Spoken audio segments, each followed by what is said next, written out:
Hey everyone, SDC 2024, we're here with Kevin Can. He is the RCO guy.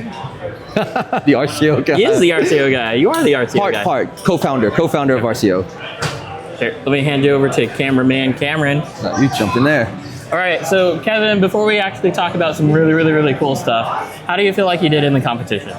Me personally? You personally. I'm a mechanic. I know you're a mechanic. No, we identified an issue really late after my first qualifying. So then it was like wholesale change, fix, and we just went into second qualifying. Gotcha. So qualifying, not that great, but it's okay. I did have a fantastic time in the battles.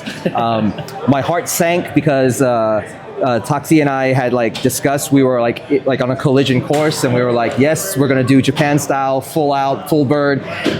I think he took that and went and attacked the next guy. So a little bit strong. And then of course, I forgot the name of the opponent, but I lost out the next one on a little bit of a nose bump. So I lost my chance to fight Ryu. That was my goal. But thankfully, Junior fulfilled that dream of mine. So I will, well, the idea was to have a shirt. Absolutely. The shirt that says "I was defeated by Rio." Oh yeah. We were preparing shirts for. We lost to Rio to get him to sign for us. But I got him to sign the shell. So okay. So we're not going to talk about your competition chassis. We're going to talk about something even more cool. Which is right here. So this is Kaiju. So if you've seen our jerseys, the kanji on the back of that jersey is Kaiju. So we've already had it out in kind of development for probably 6-8 months. And what it is basically an evolution of Kansai and the success that we've had with Kansai into this newer platform. Being that it is a cross multi-platform, I'm saying I'm a lot. Basically, it's designed to combine and take the best of all the chassis. So that's kind of what Kansai was. We adopted a philosophy of picking and choosing what parts worked and what didn't work, and then we kind of expanded upon that and added some pieces to it. So the key piece to it is our lower deck. So what we did, we took a YD2, RD2, SD2, RDX, RMX, GLOM, D5, D6, DC10, and I think a GRK. Wait, DC10's in there too? Yeah. Oh my God. So what we did was we laid out the holes, the patterns, and then we found a common area and we cut it in half. So what this is that we have, the chassis are sold in 3 parts. There's the rear, the front, and then a universal upper. And this allows you to swap plates. So for instance, if you wanted to run an MST with a GLOM front end, for instance, you would only need to change the front plate, and that would allow you to adapt. It retains a lot of the technology that we used in Kansai, being flex, but we've expanded on that being where you can choose where the flex point is now and the strength of the flex point. So that's done both between these supports as well as this T-block here, which can move it front and back, and these little wings over here on the side that can also brace. The battery, we've adopted out of the MD1. It's a full floating battery, doesn't touch the bottom deck. We've got mounts that will mount between the upper supports for rear servo setups, again, removing the weight. The receiver and gyro sits actually on a tray, so it's a 1 screw, and this whole system removes. So again, the idea is if you're the kind of international traveler, you can literally put 4 chassis in a box and then just bolt it together wherever you want.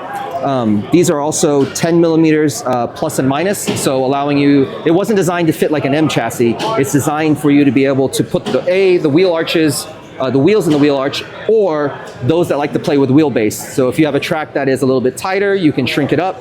If you have a track that's a little bit bigger, you can lengthen it. But it's not to shrink down to 240 either. No, it is not designed to. This is a competition chassis. This is designed, like bred from Kansai. The success we had, the result that we just got here in SDC 2024. So I have one question. Sure. You're probably gonna have to ask it. Is there a low motor GOM option for the rear? A low motor GOM option. Low motor GOM option. I run, so I got this from him. It's like I run a GOM rear end with a shark front end, like the Yogi, the Razor. Yeah, okay. And he told me about this, and it's got my eyes perked. And I don't know if I could do a low motor. I'd have to measure out the motor mount. Definitely, you can go from like the deck level mid to the high. Yeah. But the low, what we learned coming out of Japan, if you're especially like on P tile and you're throttle heavy, the mid motor setup. So Junior, Jeremy and I came in here with mid motor, low motor setups. That kind of passed on and spread amongst the team. Junior's one of the ones that adopted that like on Thursday. And on Thursday. And we have him in second place. Wholesale changes, you know us. That's the way it works. So, I mean, some of the other key parts, this brace here allows you to flip upside down, and this battery tray will actually allow you to sit up. So this also takes care of the LTS functions. Again, it's the whole idea is modularity and the ability to pick and choose. While we are, huge fans and big supporters of all the brands, the ability to personalize your chassis and the ability to choose the parts that work and ebb and weave with your driving style, I think that's really where the potential is in terms of like where this is going. But yeah, we'd like to do, this is just I would say like a prototype pre-launch model. These will be available in blue, purple, red, and black.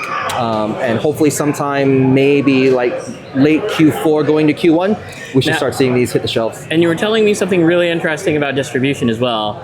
How like it's going to RCO direct, right?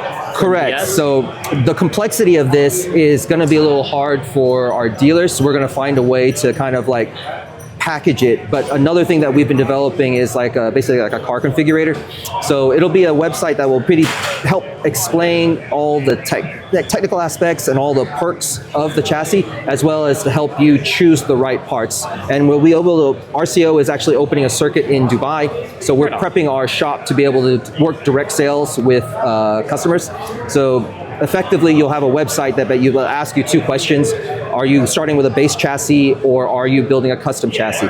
If you select a base chassis, it'll ask you which one, and then it'll spit out all the parts for you. And if you're doing a custom chassis, it'll ask you what rear end are you using, what front steering system are you using, and then it'll help you bundle those pieces together so that way you're getting the correct parts. Is it also gonna do you have like a characteristic trait potentially? A characteristic trait? Yeah, so like you could be like, if you want the front end action of a DDSS or like something like that. Yes. So when we build the drop downs, I think they'll be pretty self-explanatory because it should populate with all the, I guess what you say, the common current up-to-date setups. If somebody's got something out there that's like the Merlin that just came out, we probably need to take a look at that. But anything that's like YD2 base, RDX base, GLOM, MST, those will all be there. So just pick and choose to your heart desire, and then choose your color and off to the races. Perfect. Awesome. Thank you, Kevin. You're amazing. Always a pleasure. And we hope to hear some whatever research that you're doing in the near future. I'm sure we'll jump on a podcast following SDC, because like we just flew in from Japan, and the stuff that we fed into the team was new to us less than a week ago. Oh, geez. And then that passed to the team on Thursday, and some of the team managed to implement that with a lot of success. Oh, yeah. Hey, how do you feel about coming in number 2 for Super G?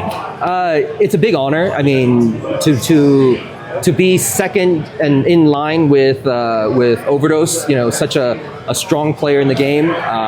We like to think that our engineering has helped us achieve this spot, but obviously our drivers all managed to make it into top 31. So we had a pretty stacked chance to have a pretty successful SDC. But yeah, over ecstatic. Couldn't be more honored to be on that podium, to have Junior there. And like I said, we're just going to continue to further develop and engineer parts for the drifters and the community. I'm happy to see it. Thank you.